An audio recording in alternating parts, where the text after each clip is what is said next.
Dar she blows. Yankees general manager Brian Cashman harpooned the white whale. Move over, Moby Dick. Garrett Cole is coming to the Bronx. Called it, nailed it, harpooned it. I digress. I'm a bit giddy this Friday morning, and the move happened late Tuesday night at the winter meetings in San Diego.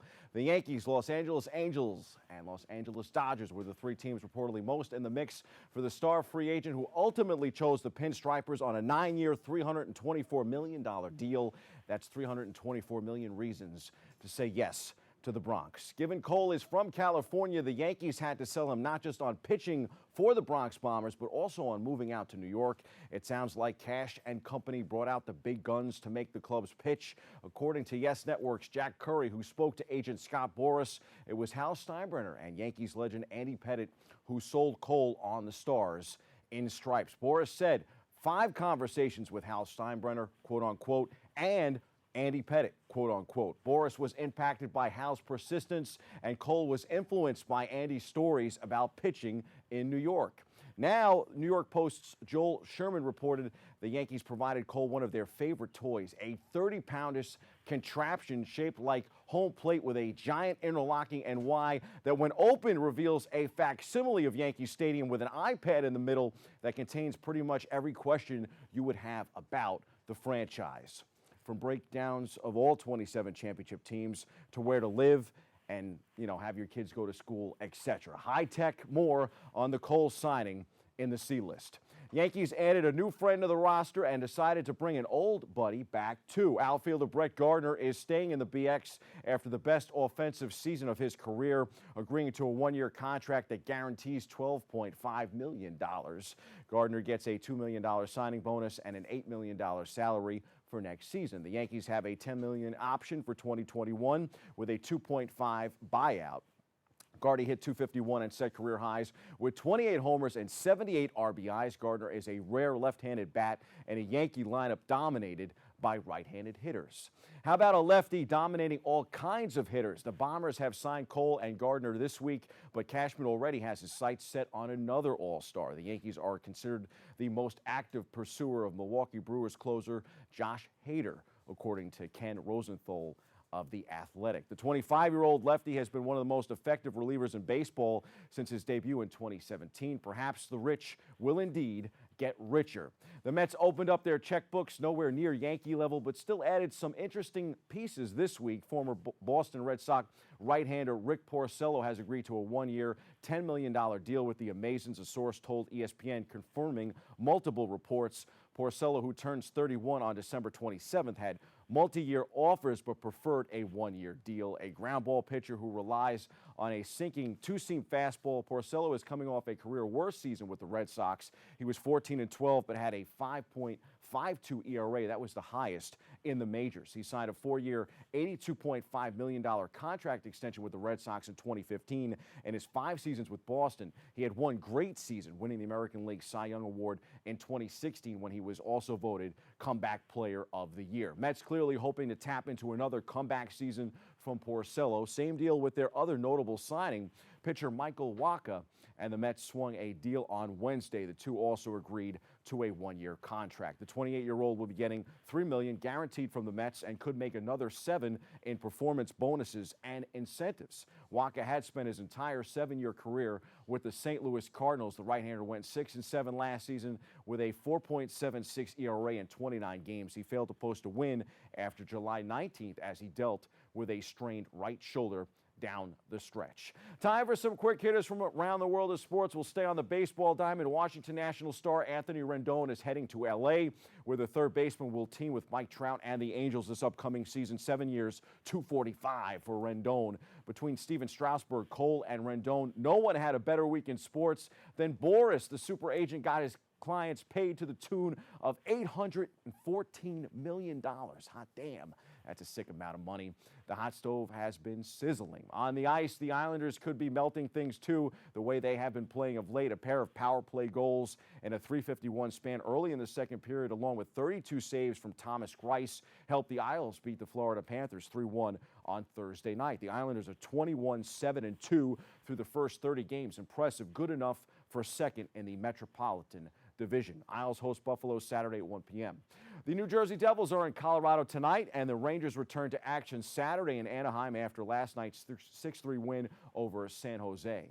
On the gridiron, the Jets giveth and the Jets taketh away. Goodbye postseason. That's the story from Baltimore. The Jets were down 21-7 at halftime, but they wasted two terrific opportunities, an incomplete pass on 4th and 1 from the 7 and an interception inside the 10. It got worse from there.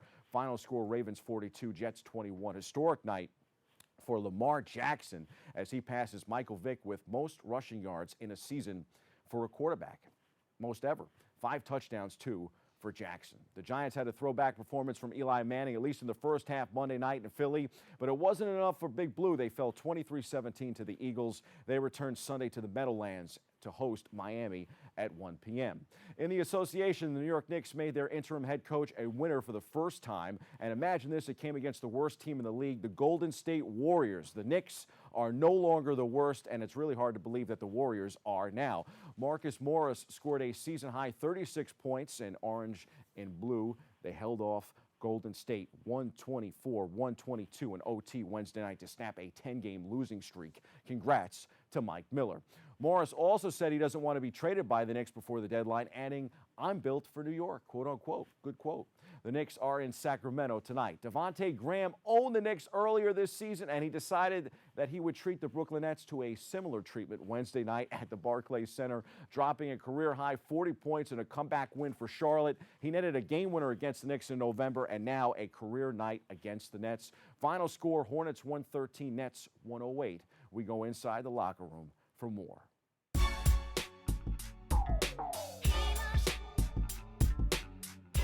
You know, it's a wake-up call. You know, after we lose a game like this, you know, credit to them still. But once we lose a game like this, we're going to prepare extra hard for the next game. You know, look at our mistakes and improve on them. I mean, we were up 20. So, I mean, I don't know how much we were looking past them. We were up 20 points. We just didn't finish. I mean, it's a game of runs, and they made a run, and we didn't make the shots to make the lead grow. And tonight they didn't go in. I mean, some plays we know. We have a lot of guys who are look at the mirror and understand the plays they could have made for us to win this game. But at the same time, the overlooking thing, I don't really buy into that. I mean, I would say I think we're doing a good job of coming together collectively, especially in spite of injuries and all the kind of hardships that we've had. It's hard to kind of say like whether we're happy with wins or losses at this moment, just because we're still trying to find ourselves. Once we get healthy, we'll be able to have a more accurate picture of what this team is going to be like, and so we're still, just trying to get better every day.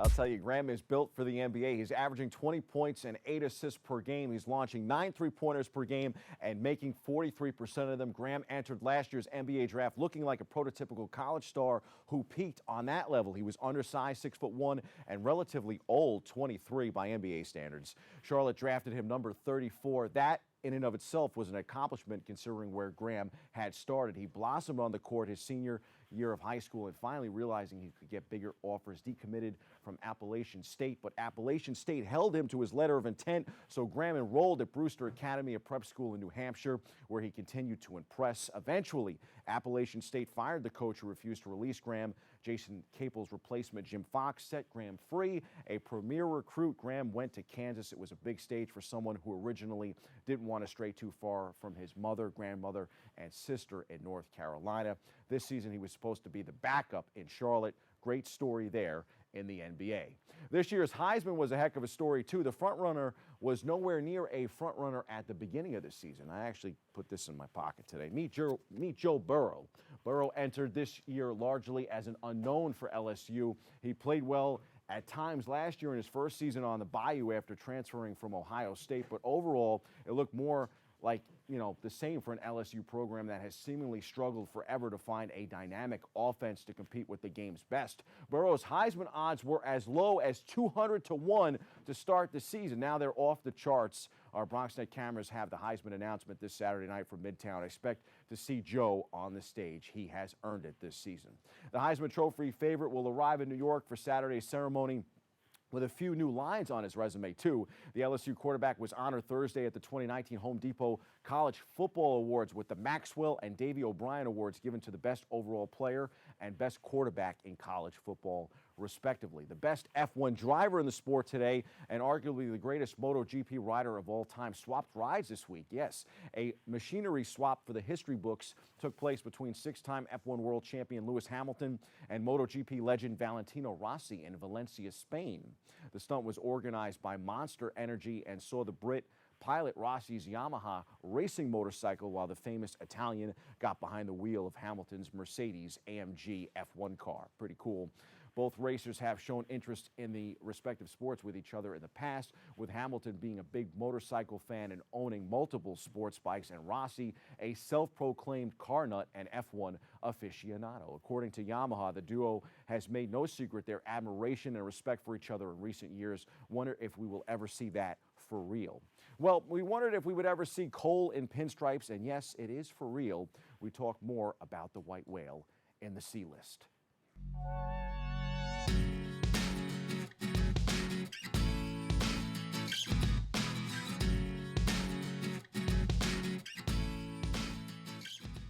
Trivia question on December 9, 2019, which pitcher became the highest paid in baseball history? The answer, Steven Strasburg, 7 years, $245 million.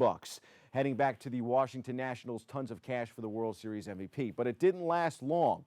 And one day later, in fact, December 10th, 2019, that's the day the Yankees won the 2020 World Series. But a bump.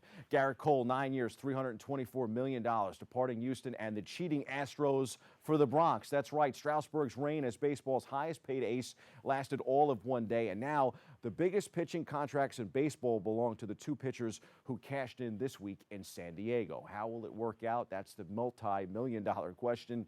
But the Nationals and Yankees were willing to pay over $500 million combined to find out the answer. I personally believe the Yankees won the sweepstakes during Game 7 of this year's Fall Classic when the Astros left Cole in the bullpen only to watch the Nats come from behind and win it all in the World Series. Cole sounded kind of pissed in the postgame.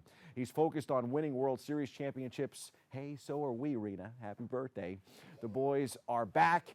It's always been called the World Series, but for so long it was played in one place year after year, the Bronx, the 718. I think those times are about to be on the horizon once more. Dar she blows. That's your sports. I'm Bobby C.